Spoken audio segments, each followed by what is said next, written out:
Welcome back, my people. It's been a while. I wasn't able to do the video for the Leeds game, but there's just been news that Ruben Amorim has been sacked, and I was tired on Sunday. I wasn't when I finished the game. I just went straight to bed. It's been busy for me the past few days. So yeah, but when I saw the news about Ruben Amorim, I said I was going to do a video for that, and here it is. Um, I'm surprised, to be honest, that Ruben Amorim has lost his job as the Man United manager when Ineos and Jim Ratcliffe said that they were going to give him 3 years to prove himself. I actually thought that that was going to be the case with Ruben Amorim. So I kind of felt relaxed. I wasn't happy with the way things were going with the club, but there was nothing we could do because the management or the owner said they were going to give him 3 years maximum. So I was just counting the days to 3 years, which is still a long time to come. But I felt there was something wrong with the press conference Ruben Amorim did yesterday. And from reports that I've just gotten, it seems like they weren't cool. They weren't happy with the report, with the press conference and the interview he had with the journalists after the Leeds game yesterday. The reporters, yes. And he was saying something about how he was the manager of the club and not the coach. Something about how he's going to do his job for 18 months. And after that, if they want to look for someone else to replace him, that he's cool with that. And I thought there was something wrong with the things he was saying yesterday. But I didn't buy too much into it because I thought it was normal. One thing the first thing I've always thought was wrong with Ruben Amorim was the way he was addressing press conferences. I just thought he was saying too many things that he didn't need to say. I was saying it. That was the first thing that I felt was wrong with him. People were saying he's too honest, he's modest, he's a nice guy. Bro, like there are situations and there are jobs that you take in this life, and being honest is the last thing you want to do. And I think being a Manchester United manager or a coach doesn't require you to be honest. You could do your things, could say less and do more. All they care about is your actions. All they care about is you winning games. Ruben Amorim was more interested in what he wanted to say after every game, how he was going to speak to the reporters, how he was going to speak to the journalists, what question was he going to be asked. That's what he was concerned about. He wasn't concerned about his performances on the pitch. And if you go back to the game against Newcastle, where he featured a 4-man backline, and we played interestingly, and we played well. And then the game against Wolves, he played a 3-man backline. All he was worried about was what he was going to say, and he's thinking to actually playing a 4-man backline. Look, I always thought that the way he was talking to the press, the things he was saying was so unnecessary.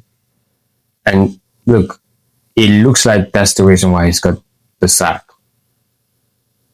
He was way too modest. And it's crazy for a manager to lose his job, not because, although, I mean, when you look at it, his performances as a coach was not good either.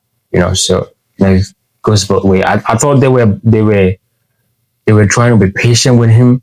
They were trying not to incur more losses because when you sack a manager like Ruben Amorim, you have to pay him, the severance fee and all of that. And I thought that's what the managers and the owners, the hierarchies were trying to do. They were trying to be more patient and not pay that severance fee. And hopefully they were also hoping that he was going to come good. But when he did that interview yesterday, he just thought that he didn't have the power to say the things he was saying, given his performances as a coach in the time he's been here. That's 9% win percentage is poor. The poorest manager ever in Man United history. That's 9%. 41 games, 15 wins, 19 losses, 15 draws. Was it 13 draws? Yeah, I think. It's 4. And he had to go. He had to go. But it's just crazy that what fueled his sacking was the way he was speaking to the press or the interview he did yesterday. I've always felt like it was weird things he was saying. So unnecessary, bro. You don't have to give so much information to the press. Just say the things you have to say about the game and go work on the next game. I'm not gonna sit here and pretend like I'm not. I think it was the right thing to do to get him out. I don't see a future. I said it in my last video. I don't see a future under this manager. I don't see a future under this manager. It just never did.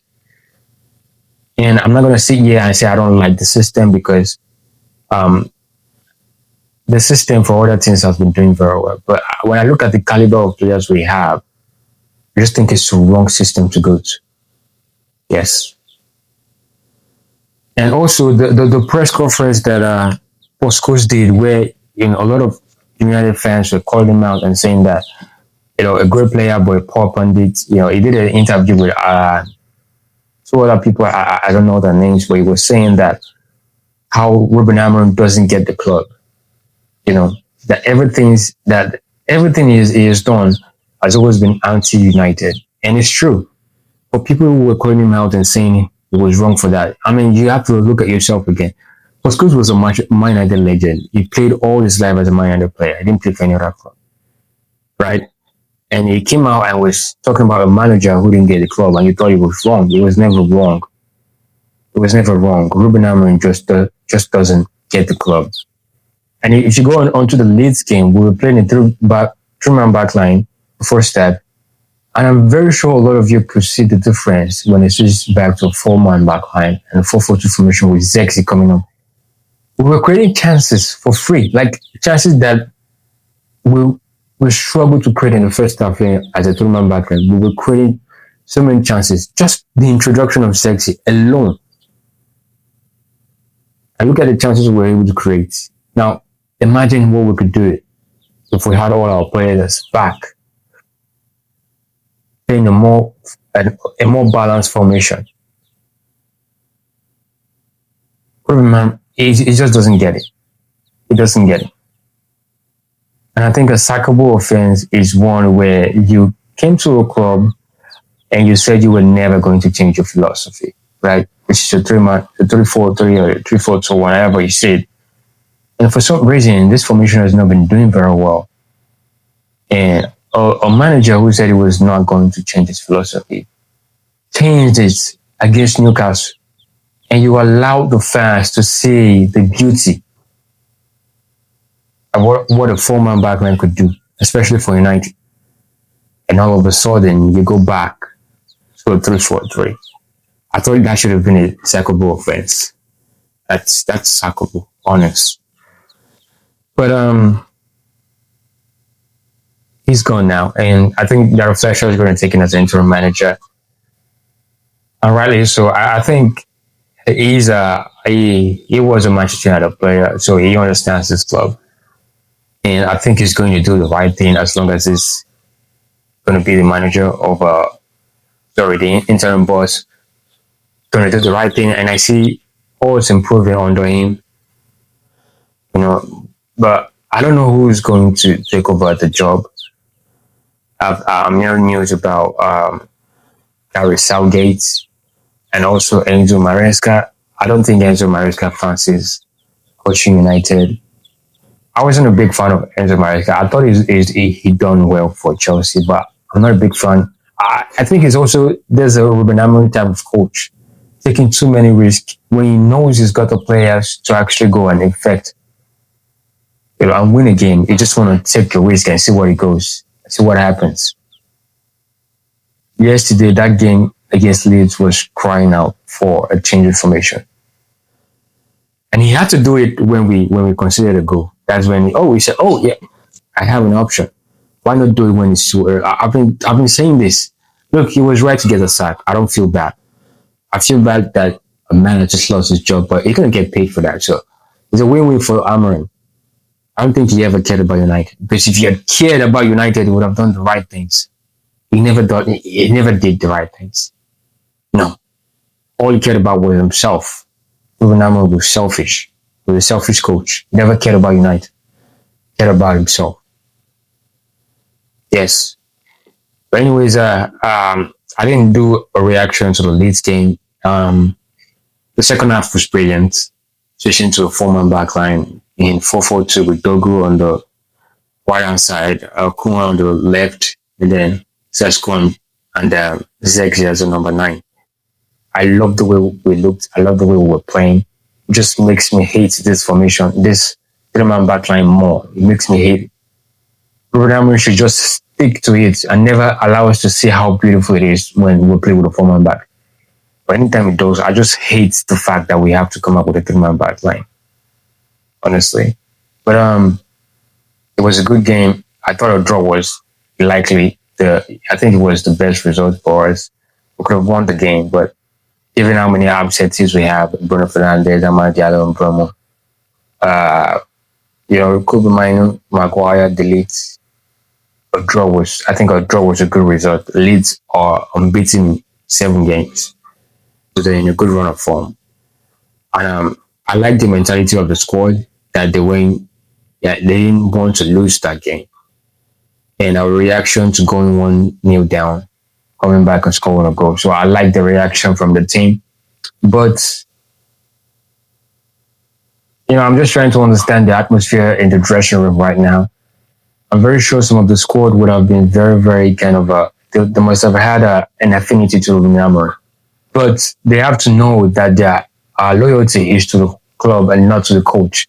So they have to go to the drawing boards and get better and wait for who's going to coach them now. They need to put in the same effort. The club is the one paying your salaries, not Ruben Amorim.